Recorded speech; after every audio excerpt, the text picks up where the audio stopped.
is Tippy-Tap, maybe 40.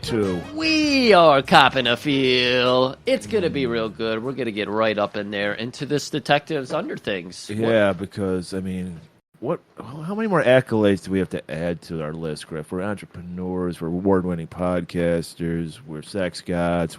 We just finished recording, of course, Excalibur, so now we are, of course, historians and Pantasians. Right, journalists. Well, we've always been the leading independent journalists. And now we're mind hunters.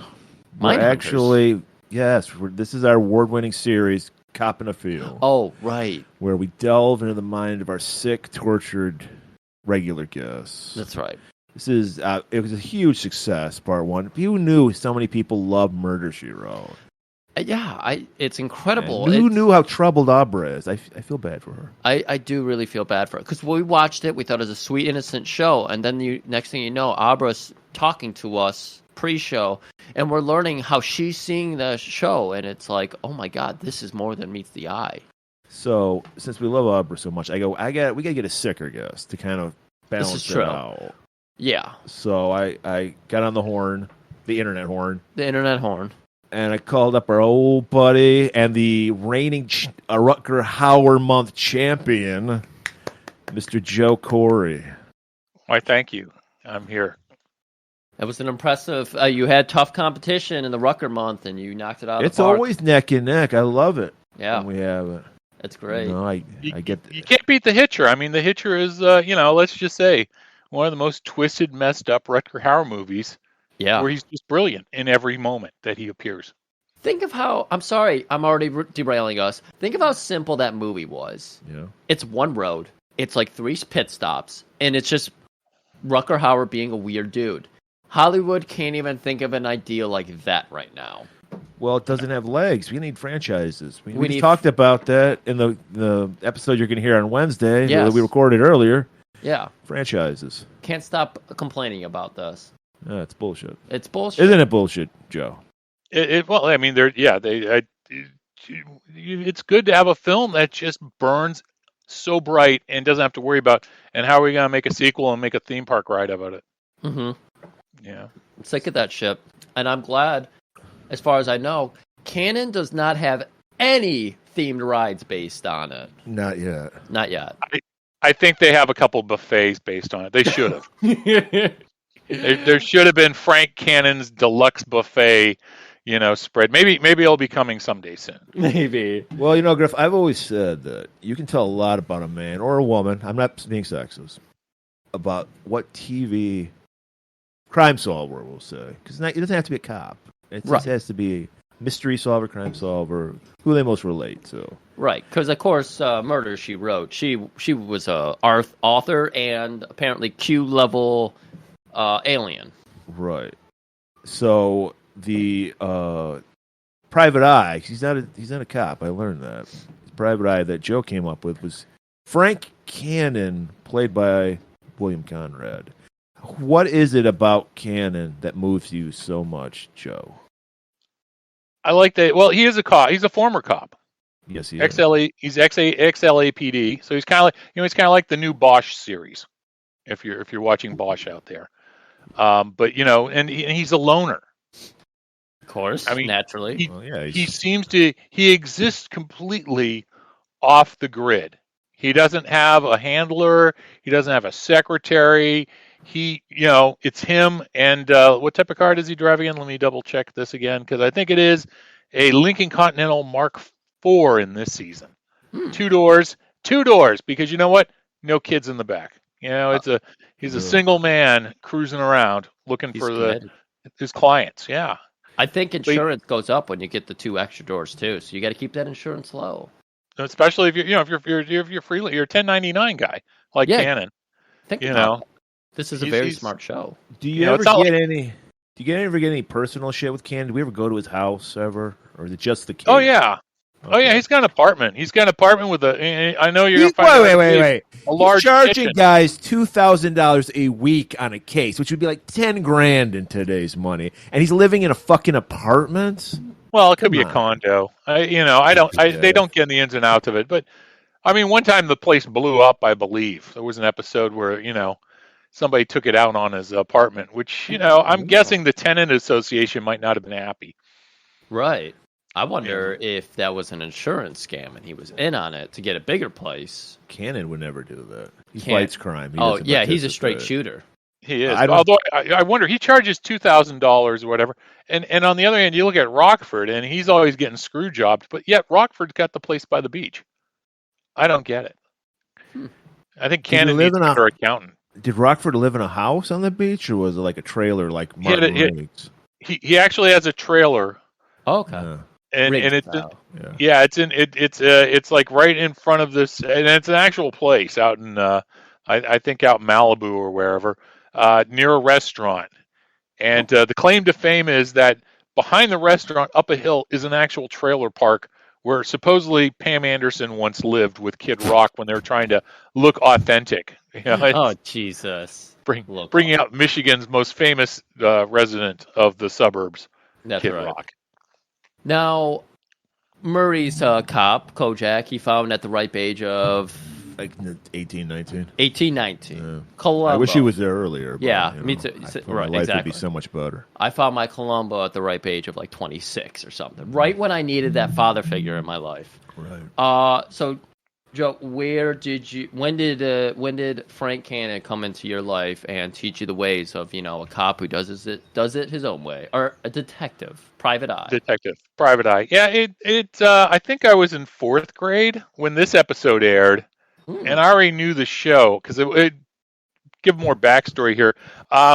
We had when this episode aired, we had just moved back to America from living in West Germany for 5 years, back when it was West Germany.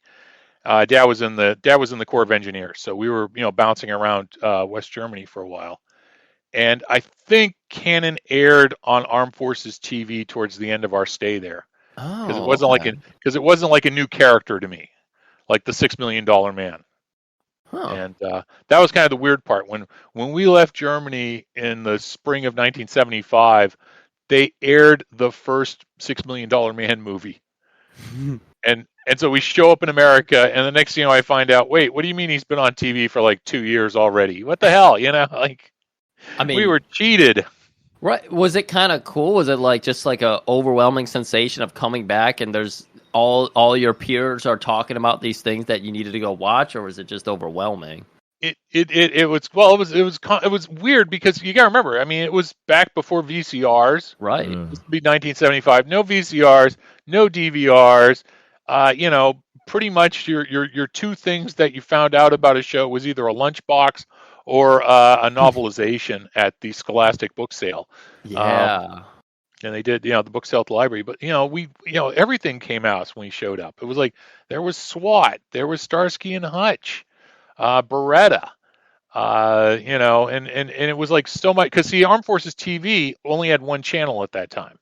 Huh. And it went off the air at I want to say it went off the air like at 11 o'clock at night. They just, and they would run a movie, and they'd grab a couple of the new shows that were showing in America. But a lot of times the show wasn't, as I said, like the $6 Million Man. It took a couple years before they would pick it up and start running it over there. Yeah. And so it was kind of frustrating in that sense. And although my cousin Bill, who was in the military and stuff, he was telling me, yeah, now they do it all with satellites. So it's almost like you're just watching cable at home, flipping through the channels. Right. That's what I was going to say. I'm kind of surprised the channel didn't run 24 hours, just because I imagine they're just getting tapes and everything. I can't imagine they're broadcasting that all the way across. All I can say is we thank troops you for got to your go to bed. service. Yeah. Well, that's my dad's service. Well, no, you had to suffer by seeing $6 Million Man 2 years after it came out. You're like, hey guys, you ever heard of 60? It's like, asshole, we know $6 Million Man. Yeah. You want to see all the toys? Oh yeah, really? That had to be awful too. There's toys. Oh. What? It was and Saturday morning cartoon. Look, this is the weird thought. Okay, because we would go. The new school year would start up, and you'd go to the PX where they would have the display of all the new lunch boxes, which had all the new shows, which we weren't getting. And so you just stare at these animated shows on these lunch boxes going, what the hell is this Inch Eye Private Eye? What is this? What is the all these shows we weren't getting? I don't even think we got Scooby Doo when I was there. I might be wrong, but because once again, one channel, and they were running Crusader Rabbit cartoons when I was a kid over there. I was like, I come back and I'm like, how old was that cartoon? It was like 20 years old or something. It's like, geez. And remember, it was also the Armed Forces TV in Germany. It broadcast only in black and white. So we would get to watch color. Some American shows were broadcast on the German TV, so you could watch it in color at your friend's house. But my parents, all we had was a black and white set because why pay for color? We can't get our shows in it. Right. So suffered. That was some suffering over there. All right. Plus, I got to hang out with, as it turns out, people who are probably real live Nazis. Oh, that was fun. one of the nicest things Dad told me one time was, under no circumstances do you ask any of these people what they did during the war. Because don't get them nostalgic. It's like. All right, from Nazis back to canon. I have canon question. Maybe Murray does too. We noticed, we won't get into too fine of details here. We'll get to that at the end. But does canon always have a really half-cooked scheme to solve the problem that just foils in a second? Is that like a ongoing thing, or is that just this episode? It happens a lot. They don't, he's not an intricate detective that way. He's a gut guy, as you can tell, just because the fact that he's got a massive gut. So he seems to like to put himself in a little bit of danger to bring out the real killer kind of deal. Right. Okay. And other people. Yeah. My favorite episode, by the way, early on in the year, early on in the 5-year run, because it ran for 5 years. Let me get that detail out. It ran for 5 years. From 1971 to 1976, 122 episodes. But early on, there was one episode where he ends up having to belly buck a guy who's attacking him. Just hits him straight out with the gut. Wow. Did he turn or just go straight into him with it? Straight into him and up, like a bad pro wrestler from Haystack Calhoun kind of thing. So it's a great moment. That, and also my favorite moment when Cannon decides he's going to wear the scuba suit. Oh jeez, that had to be a good look for him. He looks like an inverse Michelin Man. It's so good. Remember Ice Cube in that XXX movie he did where he had him in a scuba suit climbing up the battleship anchor or whatever, and it kind of looked like that. I remember that was a movie. I did not watch that movie. Oh, don't watch it. I just told you the best part of the film, so you can just ignore the rest. Ice Cube was never cool to me. Ice Cube taking over for Vin Diesel. Was it XXX? State of the Union. Oh, that used to be a demo DVD that when I was installing TVs, we would put that on. And so I got to see that first scene 1,000 times. And I got to tell you, we're never going to touch that movie because I hate everything about it. I had a job at a video store back in the early mid 90s at a video store, and the owner of the store, whenever they would have a sell-through disc like Snow White or the worst, the live action Flintstones, he would make us watch that thing and rewind it and keep it playing our entire shift. 8 hours of Flintstones. And I'm telling you right now, if I ever meet Steven Spielrock, I am going to headbutt his ass. That's all I'm telling you. It's like, that man put me through so much suffering in my lifetime. He will never understand how much suffering, and it's like Schindler's List, except on his videotape. Do you have any canon questions, Murray? I want to know, what is the significance of this episode? You purposely picked this episode. What is it? Well, this goes back to us just coming back from West Germany, and we were stationed. Dad got stationed at Fort Bragg in the Engineer Corps down there, and we're living off base in Fayetteville. And this episode aired. Let me double check the date here. I actually have notes. It aired November 26, 1975, which was the Wednesday before Thanksgiving, our first Thanksgiving back in the country.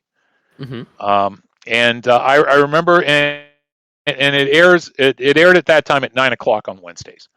And I just have fond memories of Cannon being on while my parents were baking the cakes, or not baking the cake, baking pies for Okay. Thanksgiving dinner.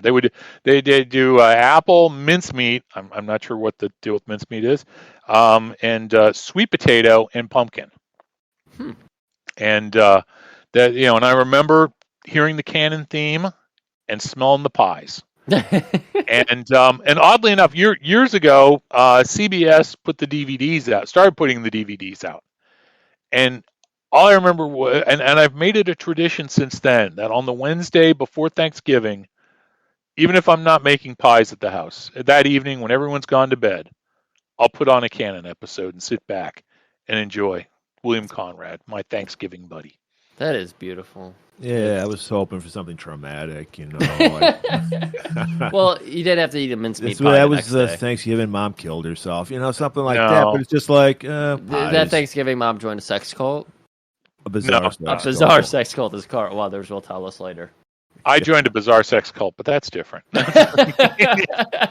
Carl Weathers introduced you to it. It was the Audis. Although no, not Carl. It was it's like it was Andy Dick. Okay, it was Andy Oh, Dick. jeez. I'm kidding. There would be no way I'd do. Although I used to talk with Andy, but yeah, no. Before he completely freaked out. Don't go near Andy Dick, anyone. Okay, please. I think Stay he's away in from the trouble. dick. Yeah, And he's in trouble now, so I don't he- think anyone's getting too Don't close. touch that dick. Don't. He's a- That should be a series. He's a dick. Can remember that tag show they had a couple years ago? No, They, tag show. Pro Tag. It was on TV. They should just have one pro avoid Andy Dick. Yeah. Just I'm- just escape Andy Dick's clutches. My mind's reeling that we had a tag. That's how fucking bankrupt. Well, we had that are. movie, so of course we had a franchise. I didn't even know we had a movie. Yeah. We had a movie about tag. It was It was those football brothers. But- What do you call but it? not- J.J. Watts and T.J. Watts and their brother Eddie Watts or something. I don't know what his name was, but yeah. QR Watts. I mean, if Yeah. we're gonna do football talk, you did hear that Arch Manning signed with Texas. I you know what? He signed for now. Yeah. It's college football now. That portal pops open every minute. The portal pops open, and teams can pay players now. Heck yeah. So missed out. fun. When I was at NC State, okay, here's your how you pay your players story. When I was at NC State, one of the guys on my hall used to be a wide receiver for the Wolfpack, and he would tell us that this thing. It was called sneaker money. So after the game, when you're in the shower, alumni would drop into the locker room and leave $100 bills in players' shoes. It was like the elves. It was like the elves and the shoemaker kind of thing, except the elves would just drop hundreds in your shoes. So if you had a good game, you were doing good for the week. Yeah. But now, of course, they do this whole name, image, likeness thing, and I don't know if these kids are still getting all that good under the table money anymore. I think they're still getting it under the table, but now they're supposed to be able to get it above the table in some places. Now they have to do math and taxes, right? That's not good for kids. Those kids don't need to be doing math. Maybe they'll learn a little bit of a lesson about taxes earlier in their career, and they'll save themselves some trouble later on. It probably will, but yeah, more likely they'll fuck up their pro career by not paying taxes as a college player. I'll end up like Willie Nelson. But as we mentioned, one man that we're speaking about today always pays his 1099 form. Fills his 1099 form, and that is Frank Cannon, of We're not course. sure about that. I don't know. We're sure about that. He's got an apartment. We talked about it. It's modest. He didn't go to prison he didn't go to prison, so he's got to be paying his stuff. That's right. He wouldn't survive prison. He's got nice scones and probably a nipple light or two. Oh, what? I'm just imagining the apartment he lives in. Oh, okay. Yeah, that's all. Come on. It's like it's a classic 1970s bachelor kind of place. Yeah. Is there a conversation circle in it? There's not a conversation pit, but if I remember right, there were those what kind of the metal shield things that you put on the walls. And I think he did have a suit of armor. He might have, or something, those bachelor suit armors. And a lot of shag carpeting. And I believe he had the kind of that weird red color in his kitchen, but I could be wrong on that. It could be avocado. You got choice back then. What color was the shag carpet? I think it was probably a brownish shag, if I remember. I had until I was 18. Cookie Monster Blue shag carpet. I remember that carpet. It's gone? Oh, it's been gone a long time. It's been gone longer. I thought I saw your room with... No, I didn't have it then. Oh, okay. But yeah, it was Cookie Monster Blue shag carpeting. It came with the house. It's awful. Shag carpeting's awful. Look at what Cannon has led us to. We were talking about his apartment. Next thing you know, we're talking about your Cookie Monster shag carpeting. This is such Might have been Cookie I have Monster's pelt. I don't know. I have this bluish blanket that I stole from somewhere. I don't know, some party, and that I've kept with for quite some time. And someone did refer to it as a Muppet pelt. I was like, did the Muppet scream when you skinned it? Yeah. Of course they do. Of course they do. They're alive after all. They are what? Oh God! I was going to tell you the Grover story. Can I tell you the Grover story? I worked on this commercial with Grover. What's he like off camera? Is he a what's dick? he like? He's kind of flat. I'll say he's kind of flat, and he rolls up and tucks himself. But it was so funny because the guy, kids don't listen. This isn't true. Anyway, the guy kids are listening to this. So kids, small children, because they probably have to play this now in schools because they can't do any of that CRT stuff. So canon episodes. But anyway, so we're doing this. Basically, the guy doing Grover needed to do. He was coming to town to do something at the local museum, but he needed to shoot this little thank you video because Grover had been picked as the special toy for Macy's that Christmas. As part of the parade and stuff. He was beginning of the parade, and so he came in, and we're shooting it at this video place I was working at. This little piece where Grover was going to thank the people, and I was behind the camera, and I realized at one moment when Grover's doing his lines that I have locked my eyes with the Muppet's eyes. And I immediately look away, like, oh God, I don't want to distract the Muppet. It's like it felt so real at that moment. And then about a minute later, like, it's a fucking ping pong ball with some black painted on it. What the hell? It's like, oh, Grover. That's the magic of the Muppets. That is. Eric Jacobson was the name of the guy who was doing Grover. It wasn't Frank Oz. Fuck it, who cares then? Yeah, but it was so funny. It was I got to pet him, and I got to touch Muppet fur. There's not a lot of celebrities you get to meet and say, I got to pet him. I've had well, Daniel Tiger from Mr. Rogers, I got to pet him too. Oh yeah. And of look course, at this guy just name dropping all these puppets he got to fondle. Yeah, I tried to talk my boss once into buying Howdy Doody when he was for sale. I was like, how many celebrities do you can own lock, stock, and barrel? Besides of course Ed Asner. It's like make a bid on Ed Asner. Too soon. Oh. I love Ed. Yeah, I'm not worried about him. What I am worried about, we got teen cults running around. Yeah, straight out of the Manson family. We got these crazy, kooky, hippie kids. Griff, you think Russian roulette's bad? How about Russian William Tell roulette? You know what this gave me the vibe of immediately? What? Good Mechanic. As if the girl survived and started a cult based on the near-death experience she had. Suicidal girl? Yeah. That's an episode you guys need to go listen to. Yeah, I wanted to plug it. I worked that in there. So. Not enough people listen to that. Exactly.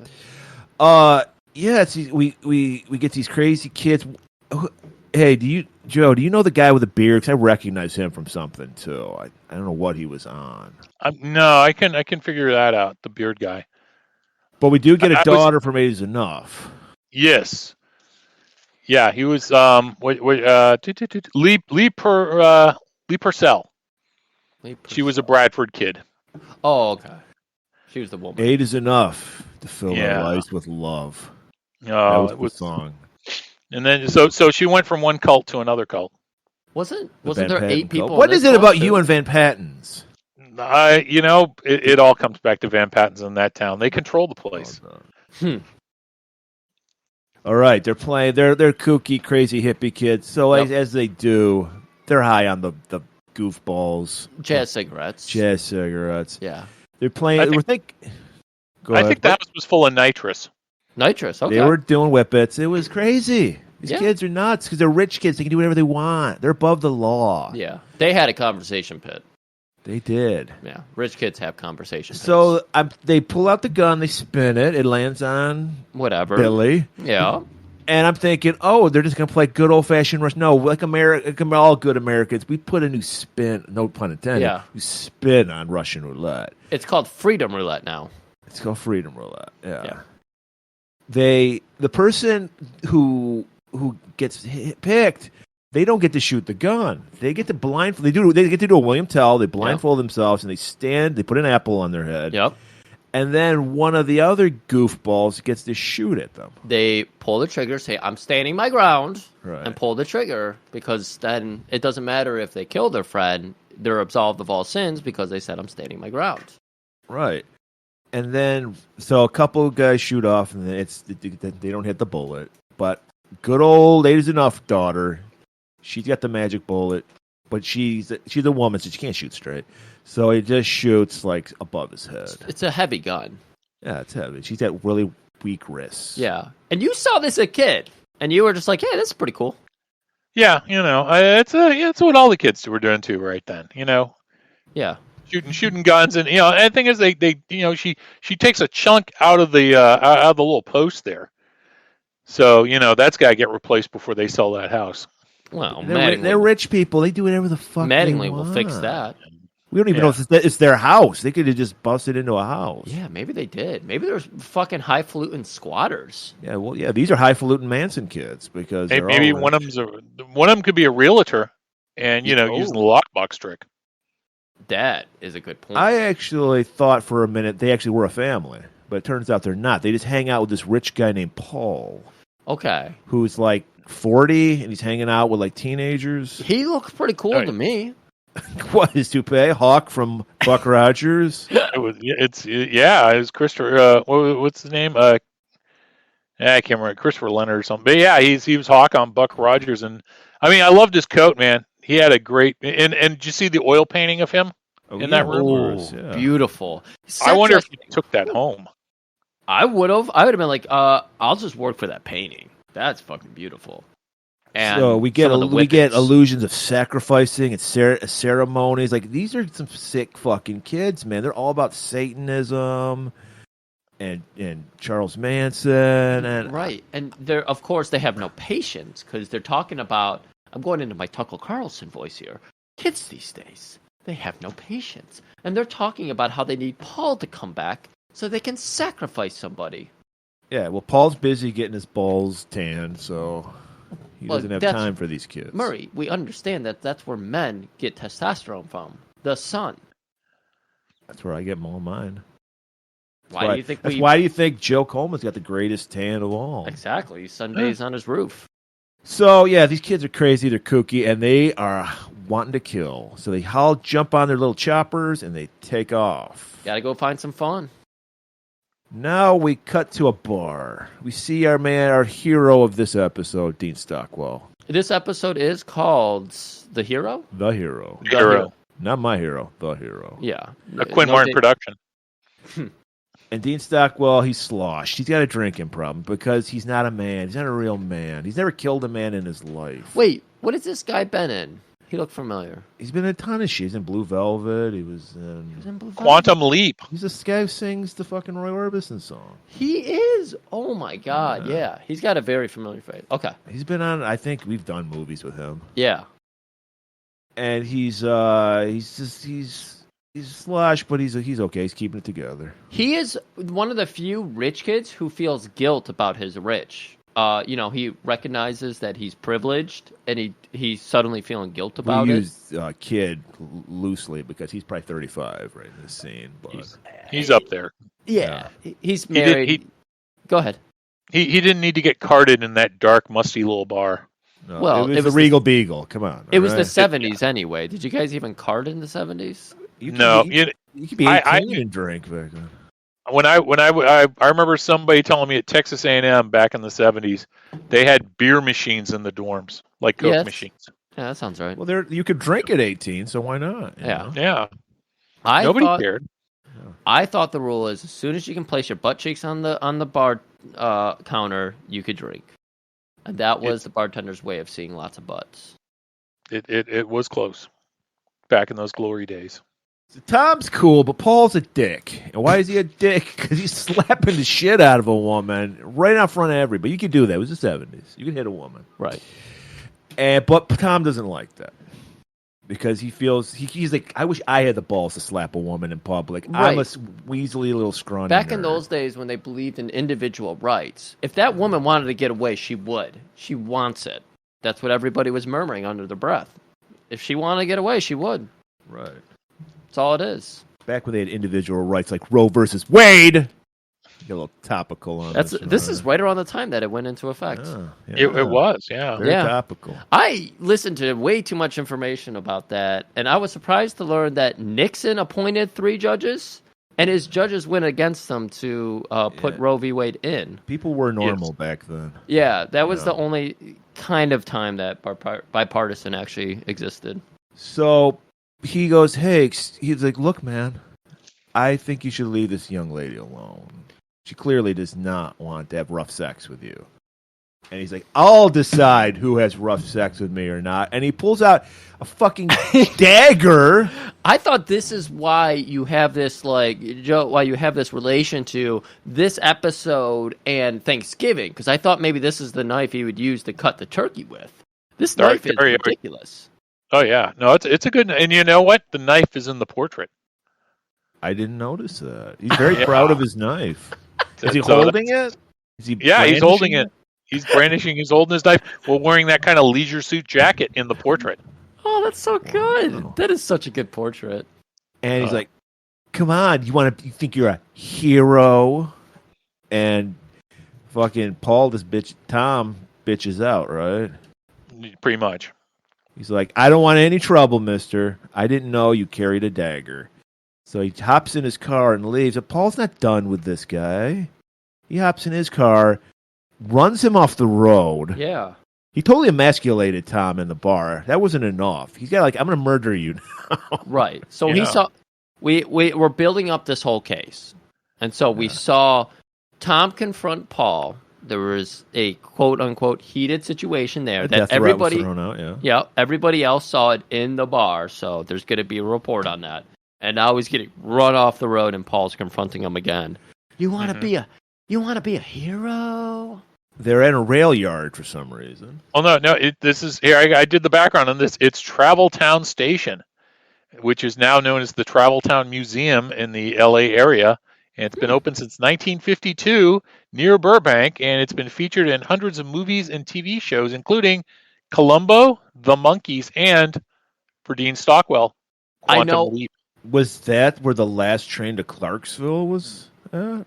I think that's where they shot those segments from. Yeah, I know exactly the Columbo episode. Liam Neeson was in it.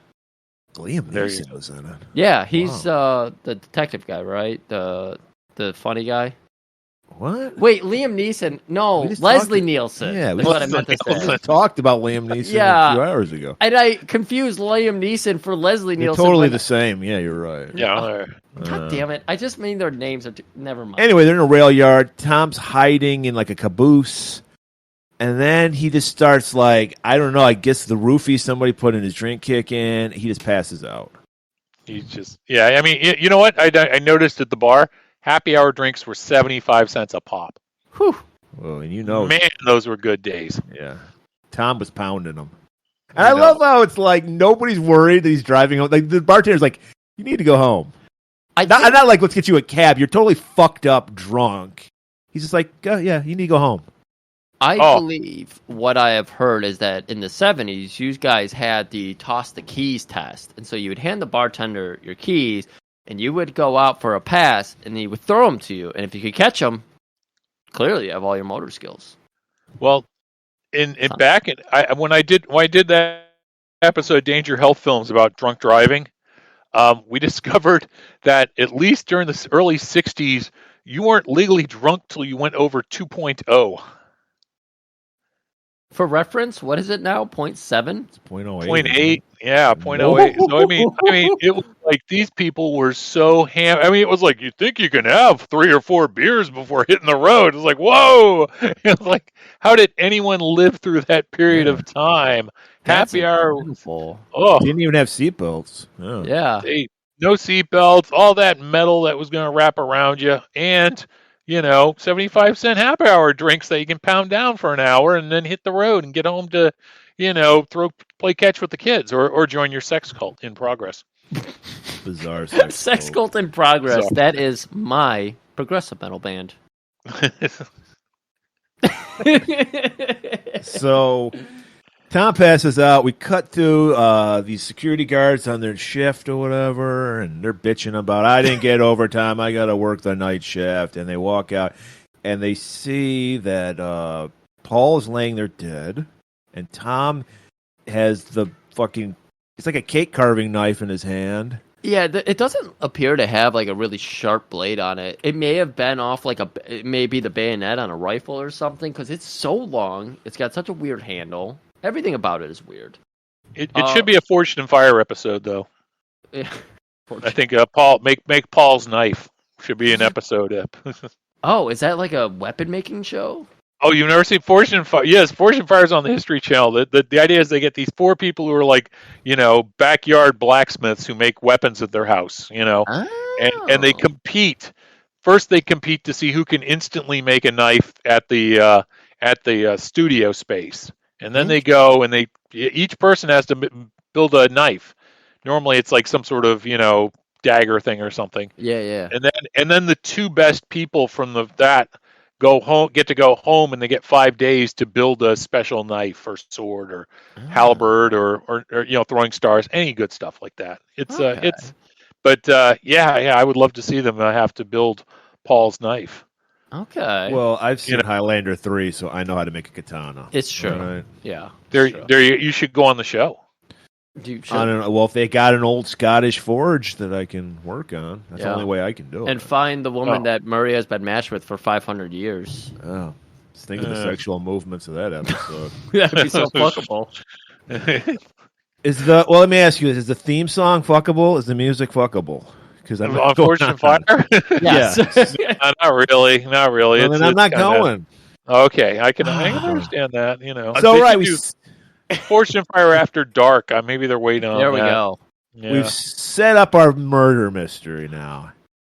This is like Columbo too, isn't it? They do the same thing. They have the murder happen. Well, I prefer Kojak, where just some shit just happens. No, see, Columbo, they always tell you how it happened beforehand, and you got to figure out if Columbo's going to figure it out. Yes, and you see how Columbo figures it out. Okay. This one it's trying to do like this really like half-ass like, oh, what happened here? And you're in the fog, the drunken fog, and he was so drunk he could drive a car, but he may have murdered somebody. So this is really interesting. Right. They're pointing out that it is very dangerous to give somebody keys to a car because they might be so drunk they can murder somebody and not remember. But also, hey, maybe they may murder somebody who was a bad person. So at the train station, Net plus, it sounds like. Yeah. Right. So now we finally get to meet Cannon, about 10 minutes into the episode. And he has been hired by Tom's dad, General Tom. And they're baffled by this case because Tom refuses to say it was in self-defense. He's like, right. I don't know what happened. I was fucked up drunk. I was 2.0 drunk. Right. No seatbelts. Right. And the general's worried about. He's like, because he's a rich guy too. He's like, this might fuck my business up. You know what it reminds me of is our Murder, She Wrote episode. The general is a big name. He's a Fortune 500 company out there. He says every June, I paint my logo to represent the rainbow flag for Pride Month. I am a great person. My son can't be a murderer. So I need you. I know my son says he's not going to talk to anybody. I need you to go over there, talk to him, because this will look bad on me. Right. That was the theme of Murder, She Wrote. Oh. And the kid was driving drunk. Yeah. The guy playing the general, by the way, is Morgan Woodward, who he died in 2019, but he was in Star Trek, Cool Hand Luke, Logan's Run, and one of the greatest movies of all time, Supervan, with Charles Bukowski. Supervan? Supervan, about an atomic van going to a van, great gathering. And Bukowski himself was in it? What Charles Bukowski shows up for the wet T-shirt contest. That sounds right. I gotta see this. What year did that come out? I want to say it's like 76, 77. During that time when there were like all those van movies coming out. Oh, okay. Van life. There, Van life. Van life. There, you had The Van with Danny DeVito. We don't want to see him fucking funny in a van. Van Nuys Boulevard, which stars a guy who now this actor, I can't remember his name off the top of my head, but now his job is to design accessories for Tiger Woods' golf line. Interesting. Of course. Yeah, but so General's like, make him talk, Cannon. I gotta get my son out of jail. So Cannon shows up at the police station. He talks to the DA. The DA's like, this guy, he's rich. I want to let him off. I don't even want to charge him with anything. But I have to because he refuses to say it was in self-defense. While that's going on, we see our little Manson family. Our little, I forget what Paul's name was, but whatever. Roper? Rogan. It was Rogan. Yeah. Oh, I think he's Joe Rogan's dad. Exactly. Yeah. They got the same hairline. And so he's just like, yeah, this is a sense of chill up my spine. The Rogan family. Oh. So they're watching because they know that they think that Tom did it. So like, we're going to get revenge. We're above the law. We can do whatever we want. So now Cannon goes into the cell that they're keeping Tom in, and he's just like, look, man, we'll get you out. We got the hookup. Yeah. Tell me what happened. And he tells him the story. As unbelievable as it sounds, he tells him the real story, the real truth. And Cannon's like the only guy. He's like, this sounds too crazy to be real. It has to be. So Cannon's like, I believe you. Right. Well, Cannon has the ability to look in somebody's eyes with keeping his eyes closed the whole time. Like, did that... I think that was just because he was fat. They were like, no, we'll let Joe and his fourth grade mind tell us. When you see Cannon try to talk to somebody, his eyes are completely closed. Are you just like, this guy gets it? He's memorizing. He's visualizing.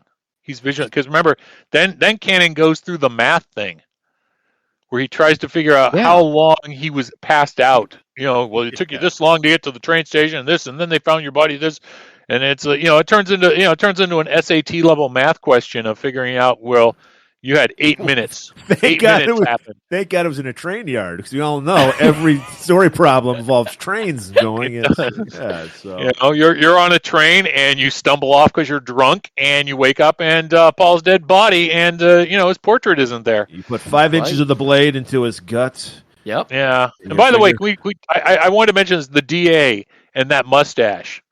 The DA's mustache in the Cannon, where Cannon's talking to him, it looks like he had just skipped out of barbershop quartet practice, and the ties on this episode are particularly wide. It's the 70s, man. 70s. Tight, firm mustache. DA, I like it. It's a good look. So now but since he is big news because his dad's like an airplane maker, I don't know what the fuck. He makes airplanes. I saw them in a hangar. Yeah, I think they're an airplane manufacturer because they were spending millions to perfect their airplane. So it's basically Howard Hughes and his soul. They were trying to figure out how to make people more uncomfortable. They were thinking about actually turning the seats so you had to face people while you're on an airplane. That would be. No! Have you seen the new one? Have you seen the new one where they have it so that there's one seat and then another seat that like almost tucks in between it like a trundle bed? No. That somebody had designed. They were showing it off. They won awards for this. And all I kept doing, I'm staring at the picture of this seat, and all I keep thinking is, cripes, the person above me can just fart straight in my face during this flight the entire time. Above you? Above you. Like, it's weird. It's like this weird little, and then I'm sitting there I'm just like, you thought it was bad enough that you have the person who keeps kicking your damn seat the entire time, but now they're just going to be able to let gas straight at you, just goosh you out of there. And they're going to take their shoes off. Ugh. You'd have to look at their feet. Yeah, they're probably wearing sandals to begin with. Yeah. I mean, That's probably Tom's idea for the plane. Tom makes bail. And so they're ushering him out, and we got all the press there because he's a big deal. He's Howard Hughes Jr. Right. Yeah. And they're like, how does it feel to be a hero? And we're like, what? Yeah, even he's like, what? And then we cut to a commercial break. Cannon, Act 2. I do like that. I do like that the show is like, hey, boy, act Now, two. that was one of the Quinn Martin things, man. He loved to do the act 1, 2. Yeah. Barnaby Jones. I can't remember he pulled down but the Invaders. I believe the Invaders does the acts 2. Okay. But yeah, Cannon, he's following the he's going backwards. So he's like, okay, they started at the rail yard. I'm going to go to the bar that Tom was seeing totally sloshed. Right. So he talks to the bartender, and the bartender's like, I don't want to get involved. I didn't see nothing. And he's like, well, how would Alexander Hamilton jog your memory? Pulls out a $10 bill. Right. And he's like, well, maybe I saw something. Yeah. I saw a barfly that hangs out with him all the time. I think her name is Ellen. And then so he's like, and I did he call a cab for her or something like that? That was his original story. So hot chicks get a cab right home when they're drunk, but not Tom. Right. Because the barkeep didn't want to talk. The money was barely working. So Cannon actually had to shame him into it. He was like, it'd be a real shame if I tell people what kind of establishment you have around here. You don't even put your drinks on coasters. Oh, And he looks down at the bar and it's just full of rings. Oh when you my have the God. lights on, you just see the bar, like the coaster rings everywhere. Horrible. It's like, this is disgusting, sir. And your peanuts? They're not I peanuts. thought you were going to say penis. No. Your The peanuts. peanuts aren't peanuts at all. well, you know what I think? The They're bartender's cashews. jacket, the bartender's golden jacket, Century Mm. 21. That's his day job. No, Oh, no. shit. He works on for Monday Night Football. That Oh. He was part of the OJ season. He's a Howard Cosell double when they, So he fights. So it works. The shaming works. Shame works, people. You need to shame people more often. And Cannon gets all the deeds of this Ellen woman. He got a cab, and he got the cab company so he could find out her information. Cut back to Tom. Tom goes home to his wife. There's trouble in the marriage. She's playing We're seeing tennis. She probably just banged the tennis pro that was training her. the machine. The machine? She was training with the machine, Murray. Are you saying she's so fucking void of love that she's fucking the tennis ball machine? Yes, this is she's exactly laying what I'm out, just saying. letting the balls pound into her open Yes. There's probably Exactly what I'm saying. some film that was playing a cinder block theater which featured a scene like that. I wouldn't be surprised. That sounds like something That Tom happens Waters at Paul would do. Rogan's place all the time. Yeah. Yeah. Oh, So Jesus. yes, her vagina is being pummeled by tennis balls. She's getting bald, if you will. Those machines have perfect accuracy. It makes sense. And she's cute. Tom's a loser. It's like, get your shit together. Got a hot wife. Come on. But no. Well, that was even something he seemed to, or no, she said that to him. She was like, Tom, you've got it all. You've got all the money. We've got a mansion. We have a tennis court. We have a fucking... None of it he earned. He got it from his dad. Yeah, exactly. Yeah. He didn't earn any of it. Yeah. So Tom is going through a whole crisis He's of character. emasculated. Yeah. Yeah, because everything he's doing is sucking at his father's teeth. His dad probably gave him his wife. He's like, I'm done with her. You can have my wife. My cast off Shit. wife. You think he Vince McMahon Leonidas him? Yes. Just passing she the might have- secretary? She might have also just come with the house. Exactly. She might have come with... She was She the real did it estate well agent. after she came with the house, all right, with that tennis machine. She was the You know, real you got your estate agent. choice. You got your choice: conversation pit or wife. Which one do you want? You know, like, I Seafood can't have platter, both. conversation pit, seafood platter. I don't know. yeah. I don't know. So yeah, he's just like, woman, I need a drink. Yeah, she's like, let's fix our marriage right now. And he's like, yeah, I'm going to go ahead and hit the liquor. They keep a liquor bar every 100 feet on their grounds. Because it's the middle of summer. These bottles are sweating profusely. And he's just like, fucking sweet-ass Jack Daniels. My God. Fresh ice cubes, though. That was impressive. And then he admits that, you know what? They're calling me a hero now for killing Paul Rogan. I kind of like that. I kind of like being a man for the first time in my life. Did Dana not say right here, that's the man I married? Yeah, the guy who murdered somebody. That, Now, you know, how do you think you become a man, Griff? You kill somebody. that was so off-putting. Like, I didn't kill somebody. The press thinks I killed somebody. It felt good to be a hero. And she latches onto it. And she's like, "There's the man I married." Right. The one who's taking Every credit for something woman he wants to didn't believe do. her husband's capable of murder. Is she basically saying, "Just take your dad's money and be okay with it"? Because I think like my life. She was going to probably drive him down to the tattoo parlor and get that tear, the tear tattoo on his face. Oh, okay.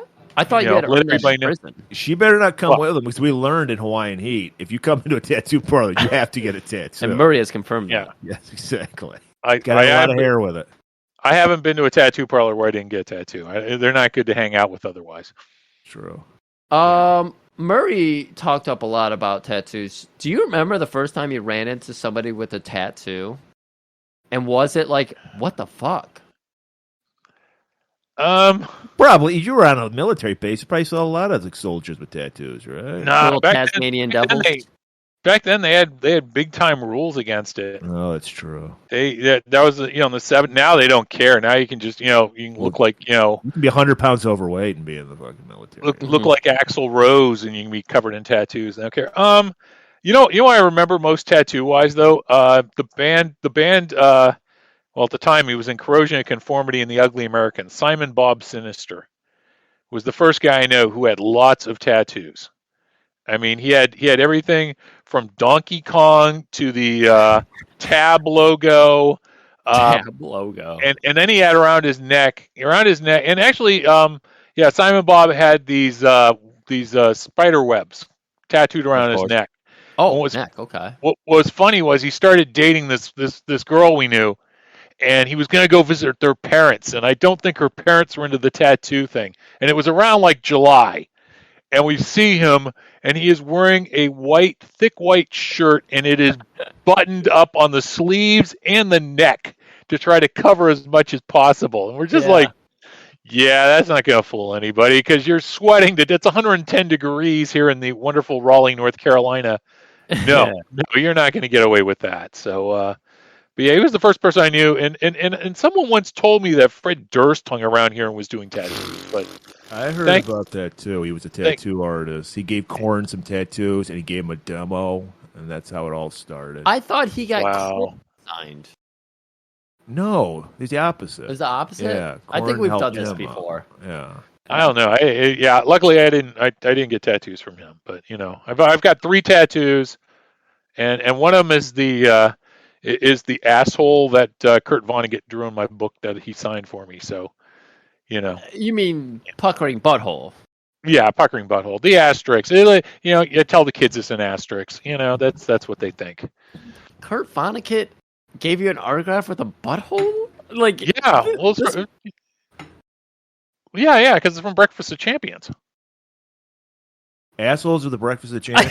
In the book, he's got a lot of drawings in it. Vonnegut came to NC State when I was there, and I got to be basically his student guide for the week or for the couple days he was here, and so it was kind of strange. But yeah, See, Vonnegut was ahead of his time. He was like all into eating ass before everybody.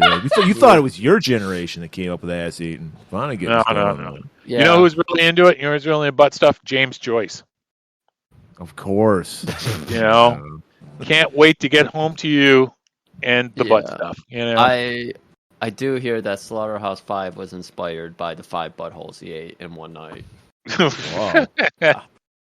Gold medal performance right there. It was a gold medal performance. He said they were all disgusting. You know what? A Pacific Rim job. That's all I got to say. God damn, this is why people come to the show to learn about Kurt Vonnegut's butt exceptions. Wait, exceptions? He was an exceptional butt eater. He was a good guy. He was a good guy. But there was no butt stuff when he was here. That's good. That's good. I did once take a certain celebrity to a strip club when he came to visit the school, but that's a different story. My God, you're just that man for all the stars. Fred Durst. That man. No. Yeah, he doesn't have an NDA on that. He could tell that story. I could tell who it is, but I'll wait for my next visit to tell that story. Wow, great. Always teasing us. I hear that Fred Durst went for the Slaughterhouse 5 and can only get through 2. Oh, it's like we're watching something called Slaughter. Oh, there was a horror movie called Slaughterhouse. All I kept thinking was, man, they had to make 3 more of these before Vonnegut got into the script. So, the teen cult, what are they up to, Griff? They're having a funeral for a friend, Paul. Paul. At their house. Is it Paul's? Where the fuck are they? Is this Paul's house they all just hang out at? I think it's gotta Paul's be. house. Or at least it's some, you know what it probably is? One of the rich girls in the group, her father's.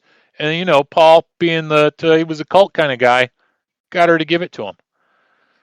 It's like, here, we can support it. And by the way, you need to do an oil painting of me in my jacket holding my happy knife.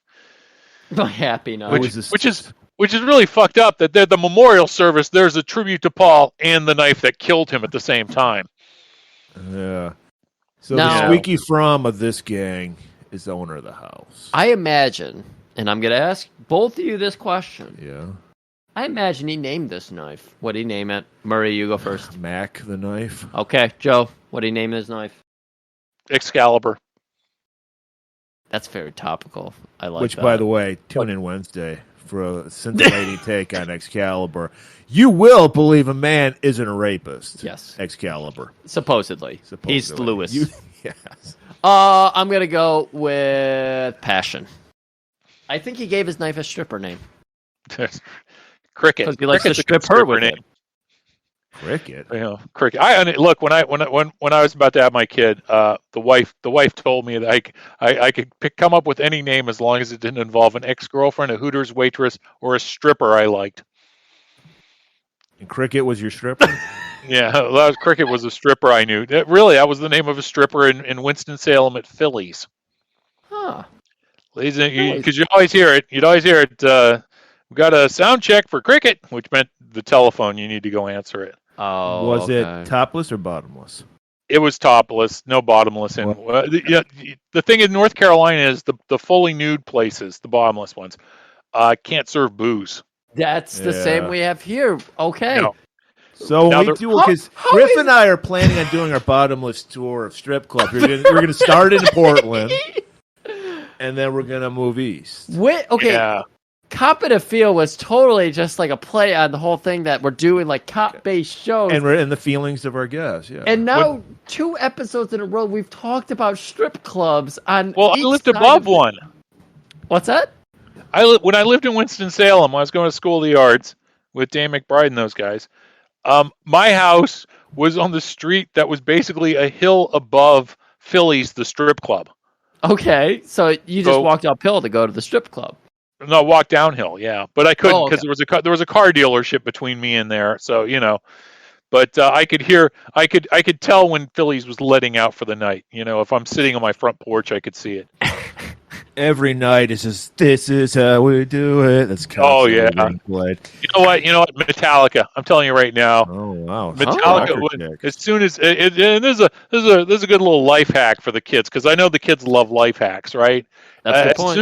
As soon as you hear a Metallica song come on, that's when you want to get the private dance in the champagne room, because by the time that song is over, you and her will be legally bonded in certain states, because she will be grinding on you for that long. I mean, they wear out. The saddest thing, though, man, one night we're at the club and they start Sad But True, and the DJ cuts it off after 3 minutes.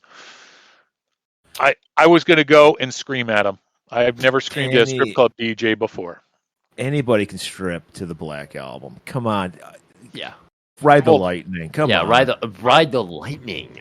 I'm just saying 10 minutes. You're getting 10 minutes of quality attention. You know, when the Metallica. Now, the other hand, you want to see a sad moment. I went there one night, and it was some girl's first night, and the DJ decided to play Primus. Jerry Was a Race Car Driver. That's right. I love it. Oh, it was so sad. It was like we should have called an ambulance, because it looked like she was having this horrible fit trying to keep up with the beat. Oh, okay. Oh, it was so like. I just introduced Kayla to Primus. She did not know it existed. I saw them when they played Lollapalooza, when they headlined it, and it was 20,000 people at the place, packed. Everybody's been loving it all day. Primus comes on, within 30 seconds, half the audience just runs out of there. It's the equivalent of your first hit of Jack Daniels. You're either going to love it, or you're going to spit it out and try to lick the floor to get the taste off your tongue. Well, Just like that Primus venue, apparently, or that Primus show, apparently, it cleared out like a funeral. It did. And then poor Paul's funeral. Because guess who shows up at Paul's funeral? Cannon. Cannon, yeah, you know it. He's there to give his... Got his windbreaker on, looking smart. Got his khakis, got the New Balance with the Velcro straps. He's looking good. I really feel bad though that Cannon, he didn't bring any pastries. He did not. I'm kind of surprised by that. You figure with Cannon, he'd know at an event like this, pastries are always welcomed. Right. It would have softened the blow when he starts asking very upfront questions. Yeah, so he's like, excuse me, I'm looking for an Ellen. Do you know an Ellen? Dude, does anyone here have a knife? I need to cut this in half. Yeah. And he starts grilling her. He's like, you were seen at this bar getting bitch slapped by this Paul character. Says you took a cab, went back home. Oh, his name wasn't Cab. It was Fab. And he was Fab. Fabio? In bed. Because we fucked. And I didn't come home. That's the perfect cover. I went home and fucked a stranger. Exactly. And I don't know where he lives because he was a stranger. He's an attractive man. He was a comforting lover, and he loved me. And then I went home. Here I am. Perfect eyeliner. And she's like, by the way, we already know who killed Paul. It was Tom blah, blah. And he's just like, oh, really? Gives her a little sass. And she pulls a Kojak on Cannon. She just slaps the shit out of Cannon.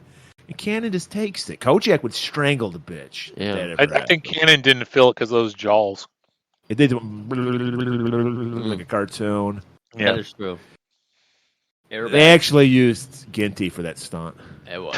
He started out as a stunt man. People don't know that. Hey, do you know? I was watching. I didn't think about Loverboy, the movie Loverboy. I didn't know Ginty was in that, playing the dad. Well, neither would we, because we're never ever gonna watch it. Right. To think Ginty could bear children is just disgusting. Yeah, no, it's one of those films you just like, oh my god, he's got the mustache and tries to talk Chicago. Ugh. Like he did in Hawaiian Heat. He tried to talk Chicago too, and it was all, hey, yo, hey, get out of here, Rocky, hey. So, we're getting back into this. Yeah, Cannon, he just sees himself out. He knows when he's been slapped in the like face. A scolded dog. Yeah. He knows that's what upsets his belly, and he needs to go put some more food into it. So he's like, I'll be heading to the Arby's down the road. And he sees himself out, and we hear somebody saying, Kenneth will have to be dealt with. Who's Kenneth? I don't know. Who is Kenneth? Is Kenneth the guy that Ellen slept with, maybe? That's the name I heard. There's a lot of allusions to satanic ceremonies and executions in this. We never see any of them. Did I hear this wrong? What did they say? Kenneth has to be dealt with execution? Did I hear that right? I think they just muffed it and nobody cared. Oh, okay. All we know is these guys, the satanic cult, maybe satanic, but definitely a sex cult. Bizarre sex cult. Yeah, they are out, and we already know they're into sacrifice. We already know they're in execution. We know they're like talking about it. We don't know if they really do it. Yeah, we're imagining theater of the mind. We're imagining they're getting up to it or something. We know there's a knife kill in the park, and he was daring someone to be a hero. Is this L.A.? Where does this take place? It's L.A. Yeah. Okay, so Anton LaVey's up in Frisco. So. Yeah. They're full of cults down there. Exactly, full of cults. We didn't talk Est. They might be members of Est. EST. It was this weird little organization. It was this whole idea of how you can change your mind, like Scientology, except with less words. Oh, okay. And less money? No, it cost about the same probably. Oh, okay. Wasn't S the primal scream shit where you like regress to you're being born again or something like that? Or was it was close to the primal scream. It was a lot of primacy was supposed to be involved. Yeah. Get in touch with your He-Man abilities. A lot of primus. Yes. A lot of primus. A lot of sick bass lines. Grab yourself a can of pork soda. It'll go down real fine. There's nothing like sitting on the porch, sipping down those cans of swine. Okay. All right. So the general, cut back to Tom, the general. He's like, son, I'm so proud of you. You finally killed a man. I'm going to give you a promotion. Like, Dad, I don't deserve it. I think I may have killed a guy. No, son, you killed him, man. Yeah, Kanan knows that I didn't kill the guy. I know I didn't kill the guy. I just don't know if I can go along with the lie. Son, you're a hero. The news is coming. You're going to tell him you're a hero. That guy, pedo-rapist. Oh, and he deserved it. Yeah. He deserved it, son. It's a touching moment. It is a touching moment. The general is paying somebody to cry right there for him and throw his tears at his face, so it looks like he's crying. And he wants that kid to take over the operations. Well, is it over the whole operation? Because he's like, I want new airplane. Yeah. The new airplane with the fart seat. With the whole $1 million. It spent millions to develop that plane. Fart seat, and then, of course, the Quentin Tarantino toe seat, where you just see tootsies hanging over your face. Dirty feet hanging over there. Oh, Tarantino. The shrimp boat captain that is Quentin Tarantino. So that's my favorite Primus song, Shrimp Boat Captain. That is Tarantino? That is Tarantino. That's my favorite That's the Primus parentheses. song. That is Tarantino. Yes, that is. Of course it is. So Cannon, he's stumped. So he's got to go to his buddy, the investigative journalist Dan, played by the ravishing Carl Weathers. Carl, motherfucking... I had a moment here, and I was like, oh my god, I'm racist. I think this is Carl Weathers. And I finished typing up some notes, and I looked back over, and then he turned at me, and I was like, are those naked women on his tie? And then I looked up his face, and I said, oh, that is Carl Weathers. So he's been writing exclusively about this teen sex cult, Manson family, Rogan family, and... He got, I guess they're so powerful, they just shut it down. It never even got released. I thought, okay, here's the thing. Let's explore this for a second. Okay. Carl Weathers in his prime. Big, beautiful black man. He probably got into some of these sex cults because he was an investigative journalist writing for a podunk newspaper, but still, he was really into his work. So I think he got very involved with them. And they were the scariest of the bunch, as we're about to learn. Right. They're the scariest of the bunch. He was probably hitting some key club action, you know? Yeah, key club. Toss your keys into the bowl, and who do you get to take home? Yeah. I'm so sure he was they talk about all the crazy shit they get up to. Human sacrifice, or eating babies. Yeah, then, even Cannon's like, you must have seen some sick shit if they're throwing you off the trail, because you have all the details, but what didn't you write about? Yeah, what happened next? And he's like, Cannon looks both ways. Bizarre sex. You're not going to believe this. They believe in monogamy. One man, one woman. Only one man and one woman. And it's crazy. Called Joe Rogan's Law. Mm-hmm.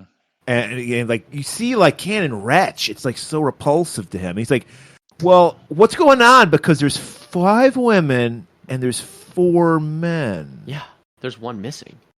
Yeah, what's up with that? We were missing Paul's woman. What's up with her? Maybe it's like IKEA. They just throw an extra screw in to screw with you. A lot of IKEA talk recently. Yeah. All about IKEA. You're doing a great ad for our Excalibur episode. I don't know how you're doing this, Joe. Yeah. I didn't know you talked about that. I have no idea. Yeah. Of course we talked about IKEA. That's how they made the round table. I think we got a precog right here. Oh, he's a precog. Oh, my God. You've been hanging out with Merlin.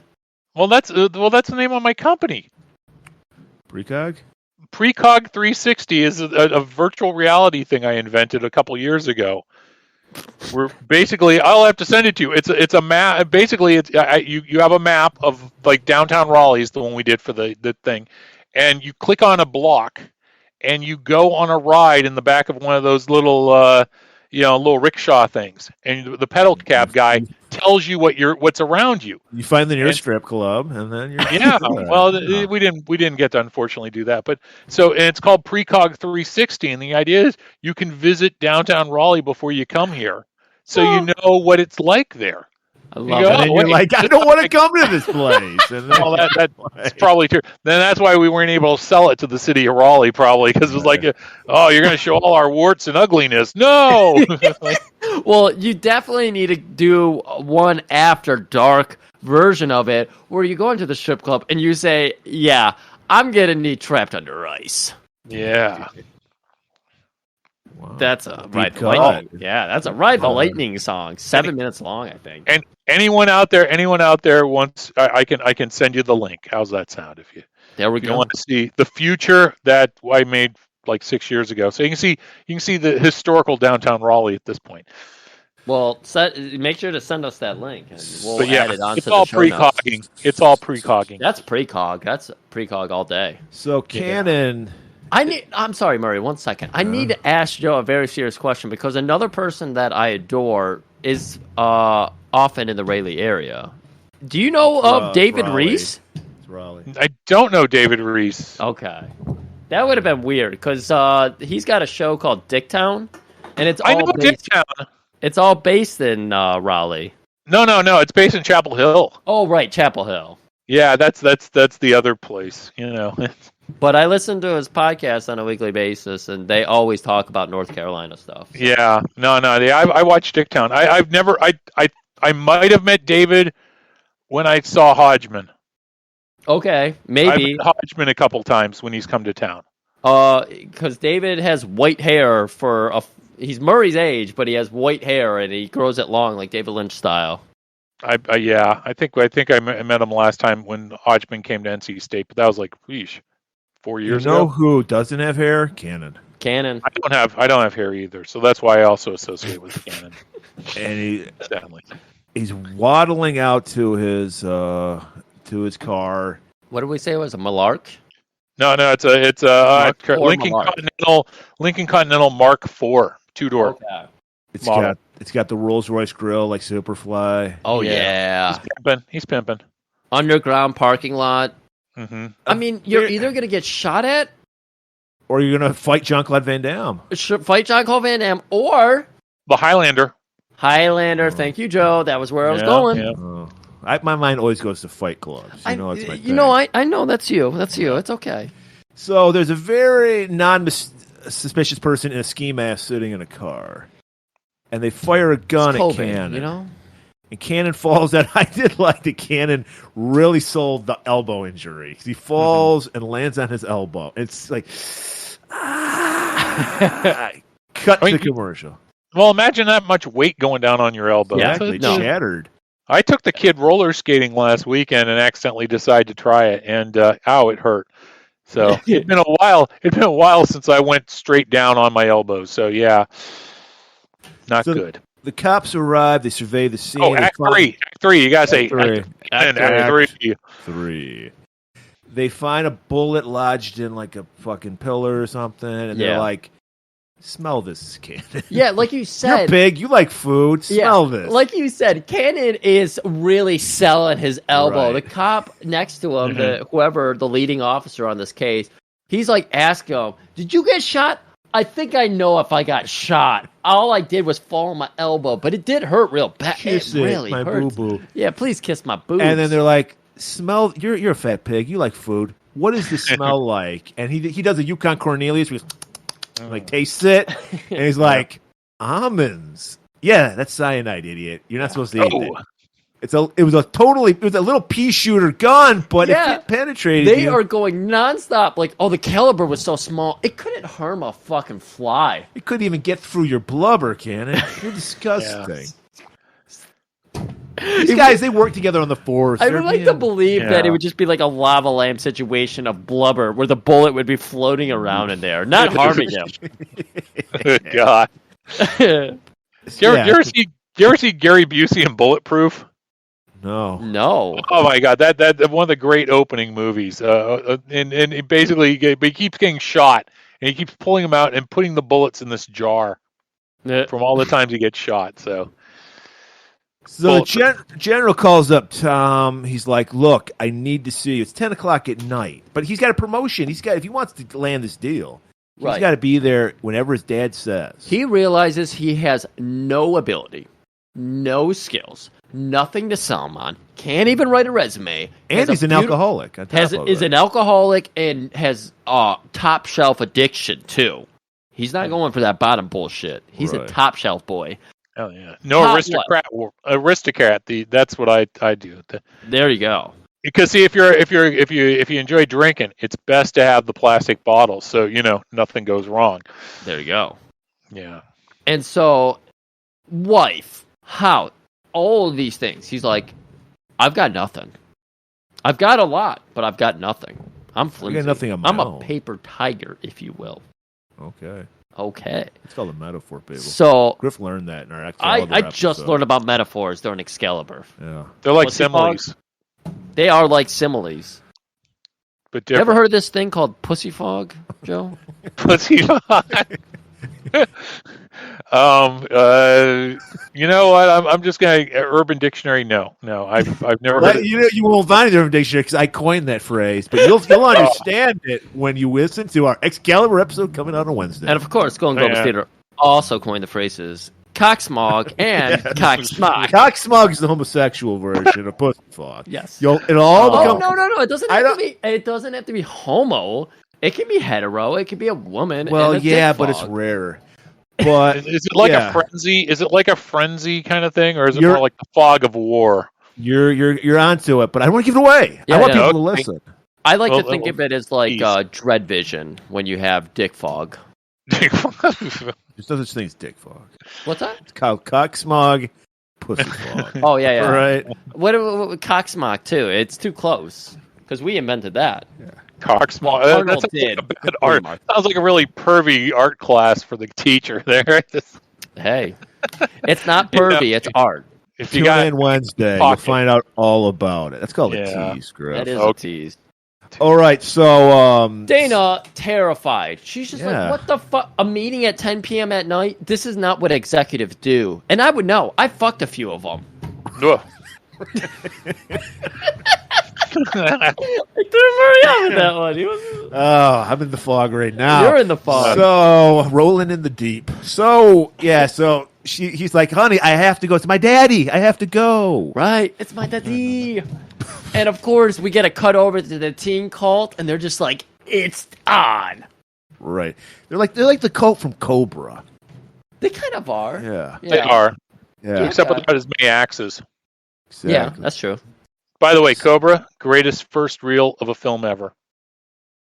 I don't know. I guess you're gonna have to, if you disagree with Joe, go listen to our episode that we did 9 years ago. That we did 9 years ago. You guys didn't like the first reel?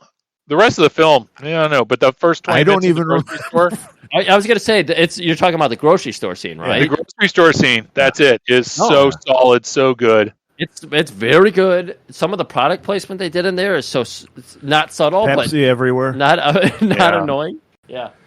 The rest of the film couldn't live up to that genius of that first 20 minutes. I don't know. Stallone working with the hamburger prop later in the movie was and the photography montage where she's like with a robot. Yep. Oh yeah. Oh my god, I forgot about. Oh my god, what is with Stallone and robots? I think we said it in those episodes, but I don't know. Everybody, go back and listen. Even if you listened to it before, you probably forgot it. Go back and listen. Stallone is fucking his Alexa right now. Wow, the Google thing watches. Cheating on Siri. That's cheating on Siri while the Google watches. Oh, yeah, it's a love quadrangle. It is. So Cannon meets up because the meeting is with Cannon. He's got the deets with Tom and the General. Right, he's right there waiting in the office with one knee on a chair, huffing and puffing because he walked up the stairs. The escalator's broken. Right. And so he's like, "You got to get Tom and his wife out of town because he did not kill this guy." And Tom's like, "As a matter of fact, I think I did kill him." Yeah, because he's loving this new life of being, having a promotion. Are we missing something here? Because Tom has not gone to the public and been like, I did it. We do not get to see him being showered by the press. He's just like, yeah, I love this life, actually. He's waiting for the podcast.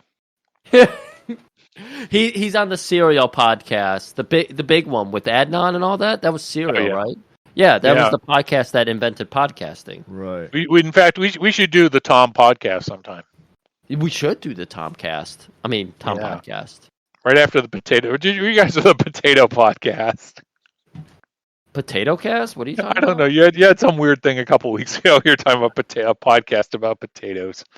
That sounds like a grift thing. Yeah, so. I was gonna say that's probably a story about when I Yeah. threw some potatoes out back. I do Yeah, have yeah, two yeah. more I'm getting ready to plant, so we'll find Okay. out if we're gonna have a potato Yeah. cast if they grow. Scintillating. Okay. So he's like, you, and then Tom's like, maybe I did do it. I kind of like being known as a murderer around town. I get respect finally. Yeah, I do drink a lot, and when I drink, I do get heroic, and I do save people all the time. And and the general's like, guys, there it is, Cannon. I don't think we're going to need your services anymore. What are you gonna need? I don't know why it's alone. A lot of drinks to believe that story. I need a lot of drinks. He's got a great voice. Does he? I need a lot of drinks. Yeah, like he did Gunsmoke, like Joe fucking told us. Oh, The voiceover. Yeah. I need a lot of drinks to believe that story.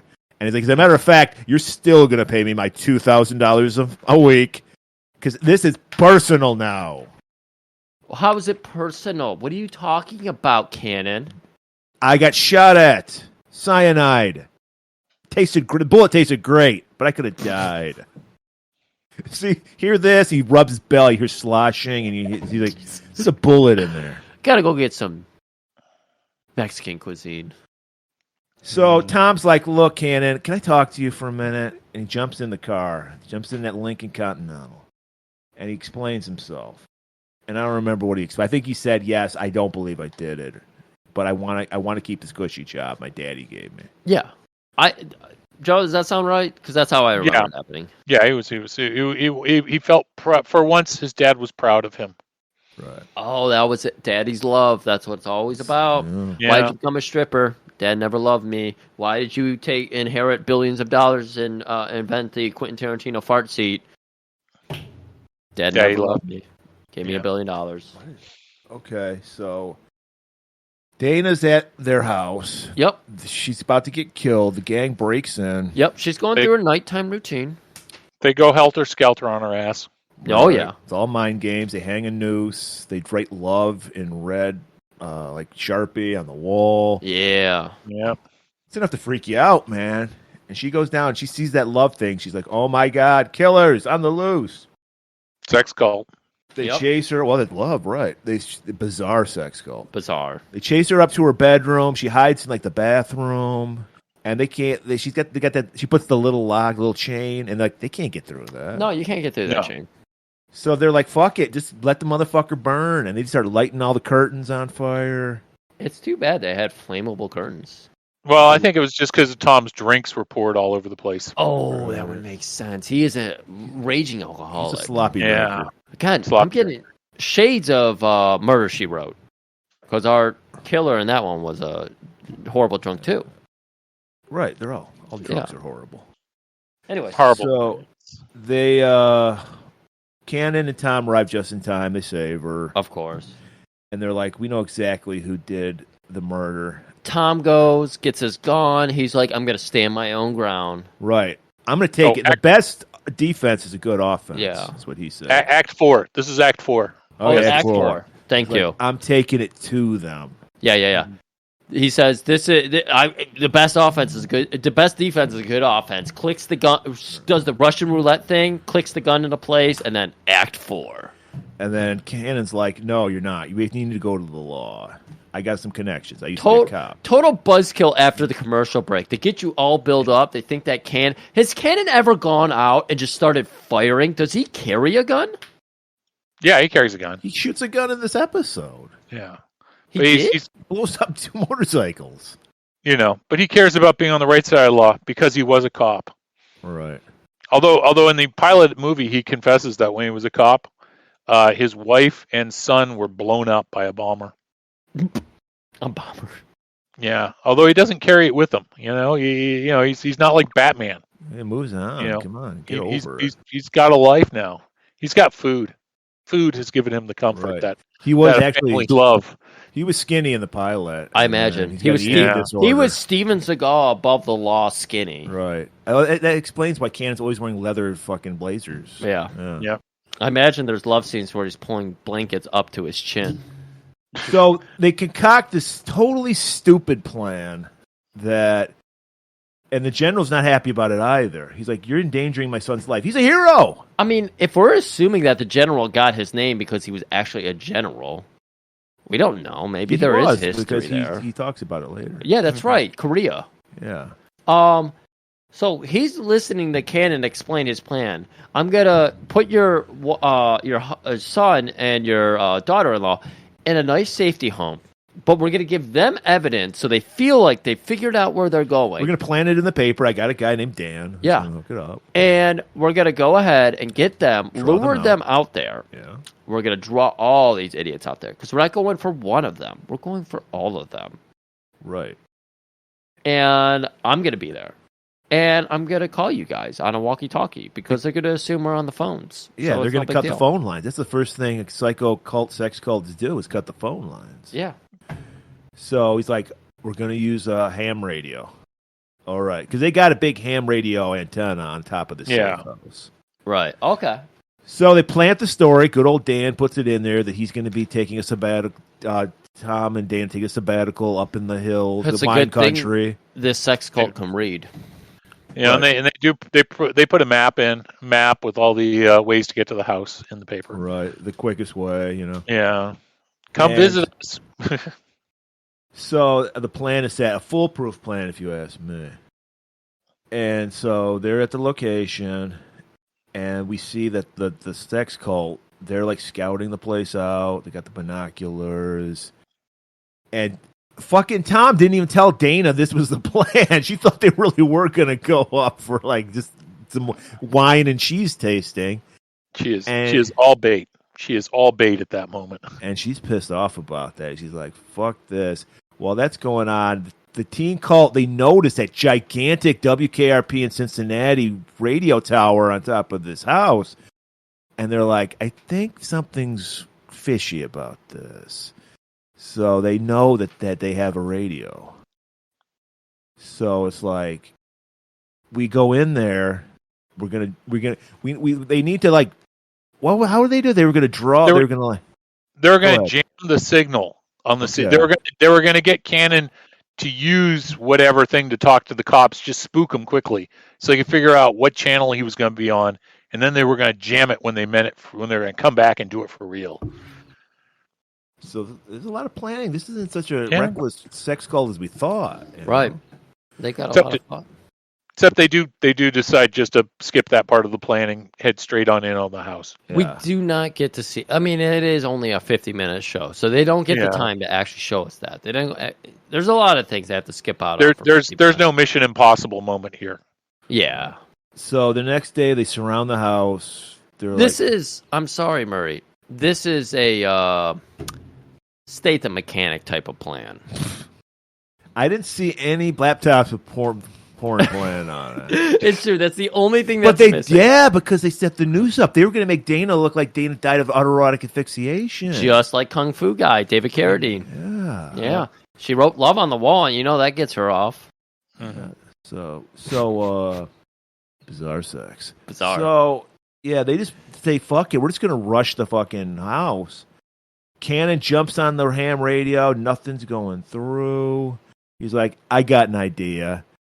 Goes into the bathroom, looks out the window, sees a couple of the motorcycles that the gang is driving. Expert crack shot. He shoots the gas tanks of these. They blow up. Explosions. Takes him out Easy Rider style. Yeah.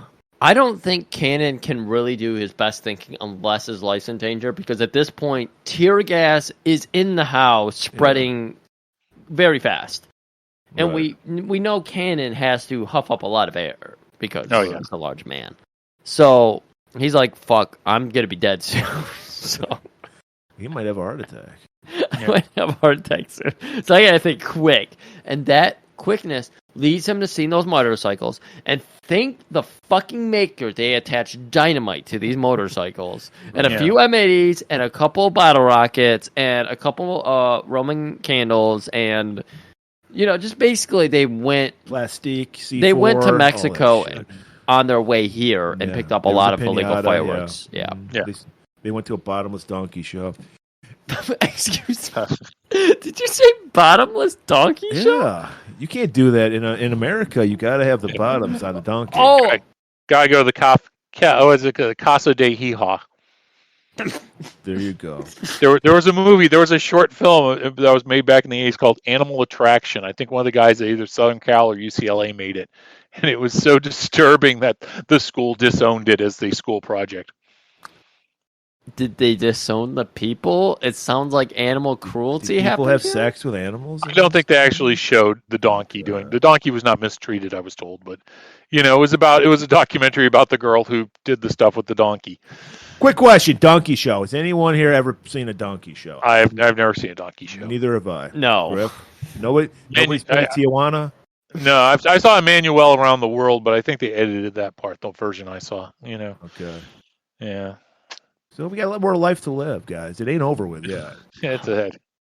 I don't think that's on my bucket list, friend. So you don't knock it till you try it. Okay. So teen cult, they scatter when they see because the sheriffs. There happens to be some sheriffs eating some donuts down the road. They see an explosion. I think we need to check that out. Most of the teen cult are like, oh shit, we've been had, and they're like, we got to run away now, except two of them.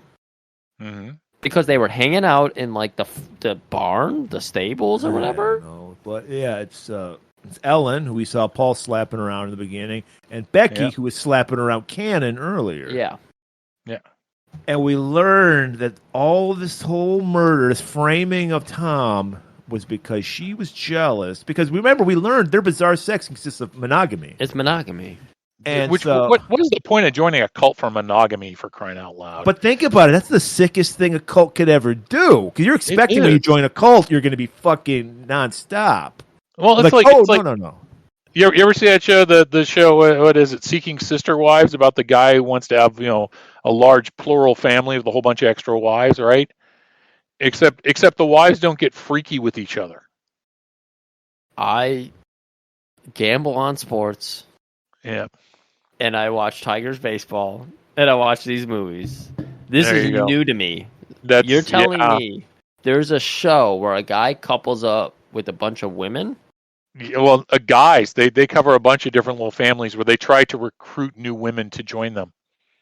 What religion does that? Is it religion? They kind of have a religious bias, but who knows where they're getting it from. Nobody outright says we're Mormon. It's more like this is something we think must happen because it's in the Bible of having a multitude of wives for your multitude of children, and And one of the guys this season, he's like some sort of state senator or something up in Ohio, but for some reason his two wives live in Florida, so he commutes. On a taxpayer dollar, I bet. I don't know, but hey, you never know. Your tax dollars at work, ladies and gentlemen.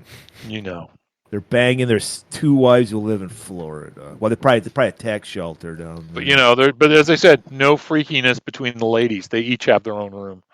And I'm like, what the hell's the point of that? It's like, I want an orgy. I want that Playboy living in the grotto feeling.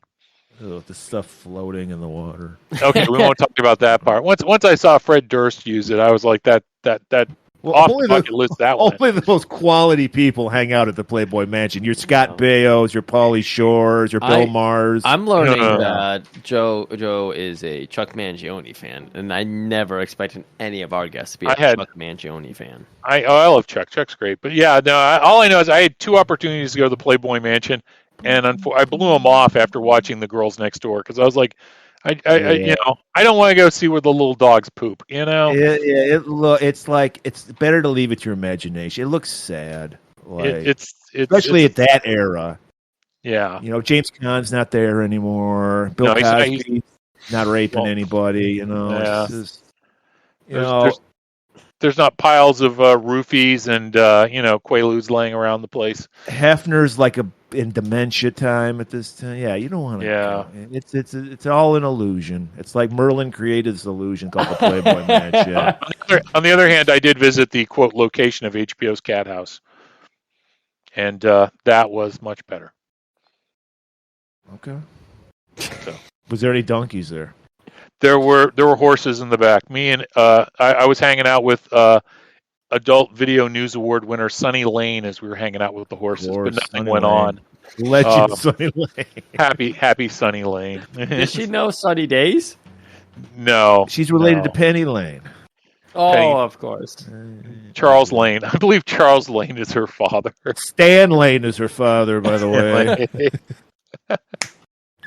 I bet you could do Bobert a and Sonny Lane are his love children. You know, who was also who I was hanging with at the Bunny Ranch that evening? Please Dan tell me, sweet Haggerty. Stan Lane. Dan Haggerty. Haggerty, Grizzly Adams. I am there with Grizzly Adams, and we're talking about him going to Europe with William Holden. I was like, what the hell? It's And all I kept amazing how back then you could sustain, like, he was on a show that lasted like 3 fucking years. We all know who fucking Dan Haggerty. Well, you don't, but we all know Dan Haggerty. Like, you could just sustain fame for so long back in those days. Now it's like you're gone in a second. Well, everybody does reality shows now. They crank out so many reality show competitors now. It's like, and you're who? You know, it's like the other day I saw that I think there are like 29 versions of The Real World MTV made, and I was like, huh? Who are these people? Bring back Match Game. You need celebrity game shows. Well, they did, but the problem with the new Match Game was only on once a week, and so the idea was when you watch it on TV, the old ones, they shot 5 episodes in a row. Yep. And they got drunk progressively as each episode happened during the day. So by that Friday episode, they were sloshed out of their gourd. When you're getting sloshed out of your gourd because it's Friday. Heck yeah. But now the 5-day work week's gone. I'm trying to match Richard Dawson. Oh, who probably was in a sex cult. We can bring that back on that. Richard Dawson. I swear, if you watch the the movie, was it Autofocus? About Bob Crane and Carpy. William Dafoe's character had been working with Richard Dawson before he hooked up with Bob Crane. And so you wonder what sort of sick stuff Richard Dawson was up to. Donkeys. Probably. So now everything the mechanic knew about. On the dark web. Yes, Jeeves. On the dark web. God damn it. I fucking hate that. That isn't that perfect. I hate the fact that fucking episode has almost double the Bronson episode has. I have to imagine. That's a slap to my face. When we revealed that movie's logic was Ask Jeeves is the dark web, everyone was like, hey guys, that was the first time we got word of mouth traction. Everyone was like, these guys point out that this Mechanic 2011 or whenever it came out says Ask Jeeves is the dark web, and that was the most viral we'll ever get. Oh man, Barry Diller's genius. That was Ask Jeeves. Oh boy. So Becky, with the good hair, is jealous of Ellen. Paul was her man, right? So she set up this whole elaborate scheme to frame Tom. Right. So was Ellen was she just waiting around bars to find some poor schlub that Paul was going to attack? Did Paul do this every night? Did he pick a fight with somebody and then try to kill them? Was that Paul's job? Because they often talk about sacrificing somebody. Yeah, Paul was like the ringleader. Yeah, exactly. Yeah. So maybe Paul went out to pick fights and lead people places. Oh, okay. Then they were all in a van hanging out nearby. Yeah. Like that song, hanging out down the street. Same old thing we did last week. Not a thing to do, but talk to you. Big Star. Yeah.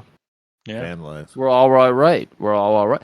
We used to have that's Cheap Trick part. That's the Cheap Trick part. Oh yeah, okay. They merged because Cheap Trick ended up doing it for the soundtrack, and they just had to throw their song in there so they can make sure they can get some publishing action off that '70s show. That makes sense. Oh, that makes sense. Oh, that was from that '70s show. I thought I just made that that '70s show. No. It's a Big Star song with Alex Chilton, but yeah. Oh, it's Big Star. Big Star, yes, Alex Chilton's band. Yeah, the Power Pop Geniuses. I hear a lot about Big Star. I've never really listened to them. Anyway, three records, all brilliant. Get them. I'll listen to them. We got to fucking. Everyone is the Kate Bush of the '70s. Everyone is listening to this and they want to hear this epic conclusion, Joe. We got to get to it. Would you like to finish this for us, Joe? Land this plane for us. Top Gun style. No. All I know is Tom announces after they figure all out who killed who, and that Ellen did it because Vicky did it because she swore Ellen was taking her man away, and probably denying her the joy of Paul's leisure suit. So then Cannon solves it. Tom announces he's quitting the business, and he's stopped being a war hero's son. He's going to move on in his life, and probably focus more on his wife and drinking again. And Cannon says that Tom has some real guts, and Dad promises that he's not going to help him work with his new job. He's going to keep on, and Cannon goes right on. And that was, and then we kind of get a Link from Mod Squad vibe off Cannon, and then all the big dots show up, and we're at the end of the show. Sadly enough.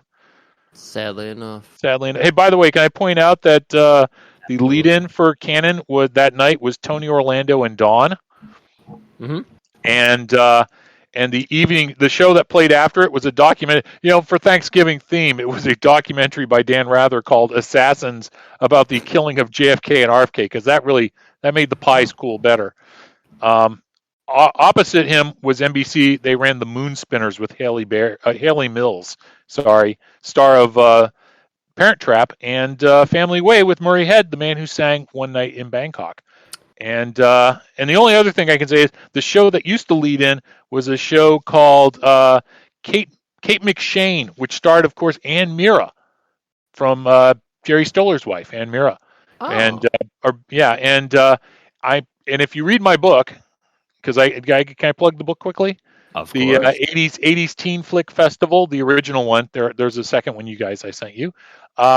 There's a story about me showing up at the premiere of one of Ben Stiller's movies and running into Ann and Jerry and gabbing away about weird stuff with them. And Ann Mira was the sweetest woman. I'm just going to say it. It was like meeting an aunt that you always heard about and who was immediately like your family for those few minutes we talked.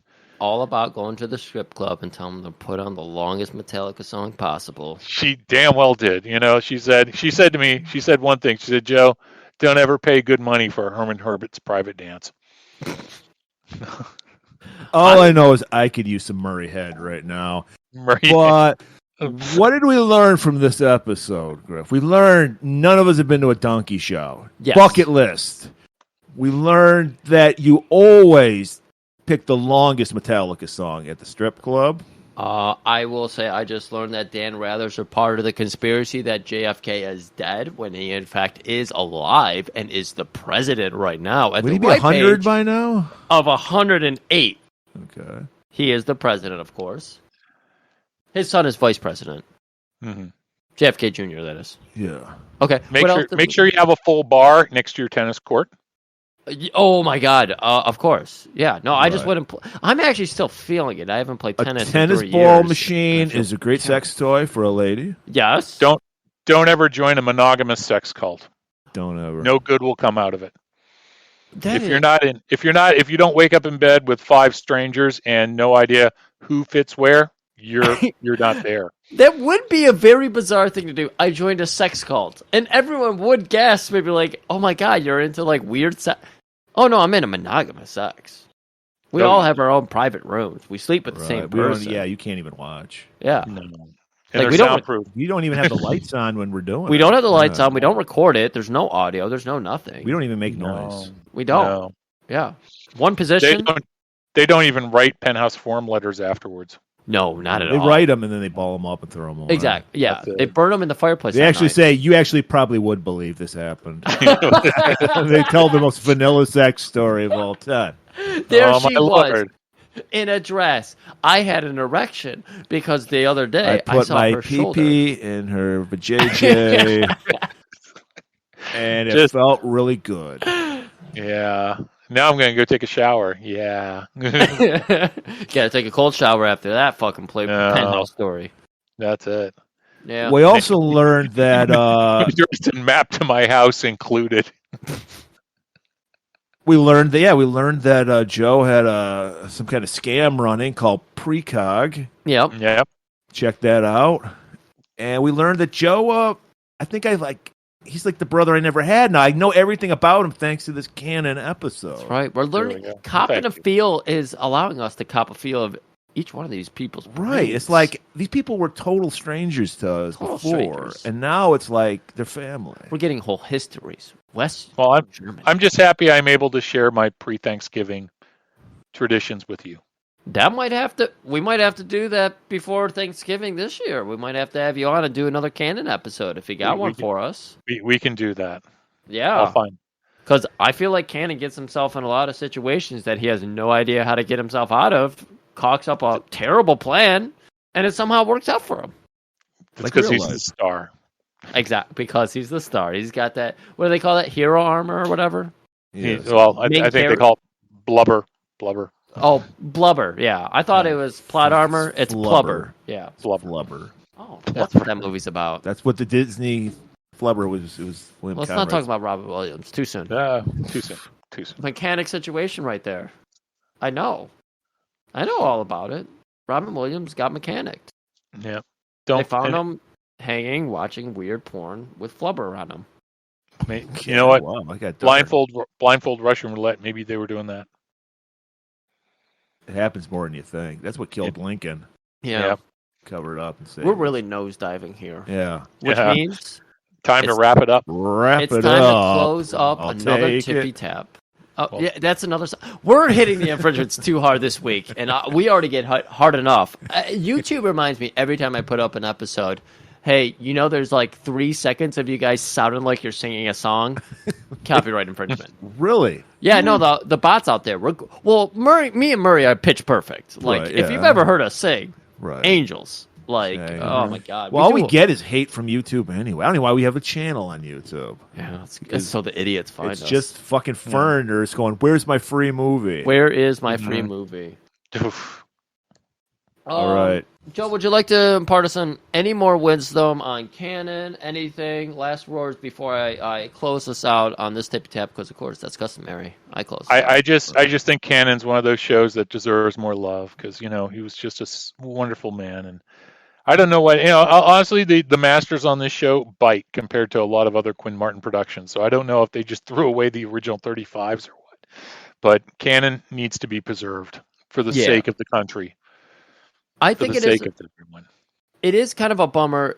Out of all, like, I'm glad Over the Air is getting some weird shit now. Like, I can go in and watch Star Trek for 9 hours every night, and they'll do, like, each generation. It's really cool to watch that old Star Trek. Gunsmoke, Bonanza, Columbo, all these shows. Canon has never popped up. Cannon comes on at like 5 a.m. or 4 a.m. on MeTV.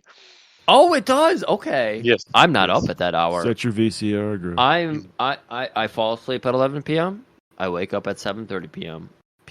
a.m. Wow, you get 8.5 hours of sleep. Wow. I'm a good sleeper. Really? Even when I was unemployed why you for have that so many year. wet dreams. Yeah. That's what it's all about. so you don't have wet relaxed. dreams without a I good know. sleep schedule, I know. Murray. I'm so You got tense. to work on that. And you know what else we got to work on? Ending an episode. Ending an episode. Everybody have a great tippy tap. And you know what? I'm listening.